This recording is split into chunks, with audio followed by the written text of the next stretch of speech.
In this video, I'll give you 9 steps for starting an online boutique. If you're new to the channel and want to learn how to make more money, subscribe and click the bell. That way, you never miss a video. Number 1, decide your product niche.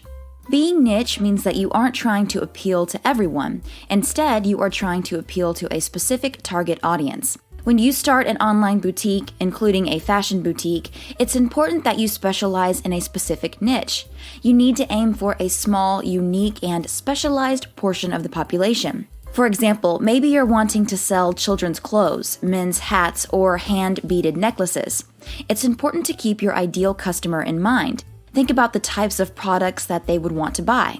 For instance, if your store specializes in men's athletic shirts and shorts, it's probably not a good idea to sell women's swimsuits, since this doesn't go with your specific niche.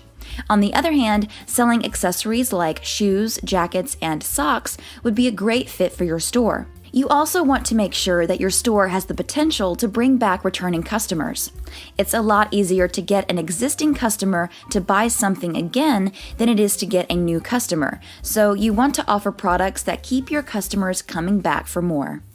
Number 2, find the best e-commerce platform.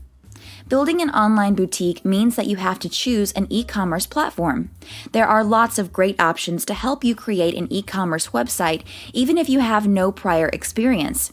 You can check out companies like BigCommerce, Shopify, and WooCommerce to help you set up your store. Number 3, create a business plan. Your business plan is going to be your guide that establishes your goals and the steps you are going to take to reach them. Here are some of the main things you want to include in your business plan. A. Market research. Create buyer personas. A main component of market research is creating buyer personas. You really want to analyze the specific customers that will be purchasing your items. Take a look at their demographics such as income, location, and age. What social media platforms do they prefer? If you want more information on creating buyer personas, I've got a video on this channel that dives deeper into the topic. Conduct a market analysis. It's important that you figure out if there is a market for your product. How big is the current market? Is it continuing to grow? Do keyword research. Using the right words and phrases to describe your products can help with your SEO. This will help people find your products when they are searching for them. Check out your competitors. Take a look at the competition and find out their strengths and weaknesses. Where can you get a competitive advantage? B. Business model. The next step in creating your business plan is to decide on a business model. Let's look at some of the options you have here. Print on demand. With this business model, you basically add a logo or a design to a piece of clothing. This can be done by you or a third-party printer. Custom cut and sew. This is where you are making everything yourself or hiring someone to make it for you. This can be a very costly and labor-intensive model. Private label. This is where you partner with the company that makes the product and you can add your own branding. Drop shipping. Even though drop shipping requires a small investment, it also has a lot of competition. This is where you partner with a wholesale supplier to display and sell their products in your online store. C. Financial planning. Here are some questions you might want to consider when you create your business plan. How much money are you going to invest in your business? How much money do you need from an outside source? What will your main expenses be? This can include things like shipping, materials, and production. How are you going to price your items? How much money are you expecting to make within the first year of business? D. Marketing strategy. There are so many different ways to market your business, and I don't have time to go over them all right now. I have a lot of great videos on this channel that can dive into the topic on a deeper level if you want to check those out. Basically, you want to figure out how you are going to market your boutique business. Maybe you want to use influencer marketing to build up excitement and anticipation around your products. Maybe you want to put more of your focus on TikTok and Instagram rather than Twitter. A lot of this will depend on your niche and your ideal customers. Number 4, select a name and domain. Here are some tips to help you name your online store. A. Originality. Make sure your name is unique and original. Find ways that you can include inspiration and emotion into your name. B. Personality. Make your brand name fun and add your own sense of style to it. C. Memorable. Create a name that is catchy and easy to remember. D. Availability. Always check to make sure that your brand name is available on social media and to make sure it's available to use as a domain name as well. Number 5. Find your suppliers. Here are some things to consider when you are looking for suppliers. A. Quality.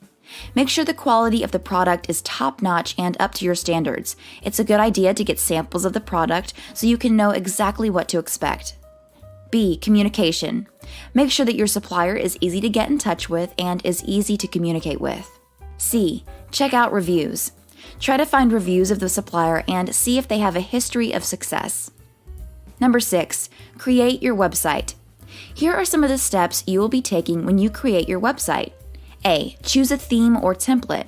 Many e-commerce platforms have both paid and free options for you to customize your brand. B. Add products and descriptions. Now is the time that you should do your research to help you with your product descriptions. This will help give your products an SEO advantage. Feel free to also add some personality to the descriptions. Be funny or witty or personable. Act like you're talking to your best friend, and this authenticity will come across to your customers. C. Share your policies. You also want to share the rules for your online store. This can include your policies for returns, shipping, sizing, and promotions. D. Choose accepted payment providers. A payment provider will help keep transactions secure and improve the checkout process. That way, your customers will have a better experience in your store. You might choose PayPal or Apple Pay, and so on. E. Figure out your shipping. Shipping is extremely important. Amazon has set the bar high, so you'll need to make sure that your shipping costs aren't too high and that your customers will get their items quickly. You don't want a customer abandoning their cart because of the shipping time or cost. Number 7. Launch your online boutique. Make sure all of your social media platforms have information about your boutique. Make sure that you test the functionality of your site and all of the links. That way you know that everything will work correctly. Then you can hit the button and launch your online boutique. Number 8. Start marketing. You can market your business by using social media, content marketing, and email marketing. I have a lot of marketing videos on this channel, so be sure to check those out. Remember that you don't necessarily have to have a presence on every single social media channel, but you do want your brand to be present on the main social media platforms that your target audience uses the most. Before I move on to step number 9, please give this video a thumbs up and subscribe and click the bell. That way you'll be the first to see my next money-making video. Also, type the word yes down in the comments below if you are going to start your own online boutique. Number 9, review and adjust. Now is the time to look at your analytics and all of the data that you've collected since your store has launched and figure out what's working and what isn't. You might decide to start showcasing your best-selling products on your homepage. You might want to test out new product pictures. Or maybe you're noticing that a lot of people are dropping off in the cart, so you might want to make changes to the checkout process. You could even add customer testimonials and holiday promotions and discounts. And remember, it's always a good idea to reach out to customers and ask them how you can improve. This will give you some great ideas to work on. If you want to learn more about marketing, especially email marketing, click the video on the screen. Here I'll tell you how to start email marketing so you can grow your business and make more money.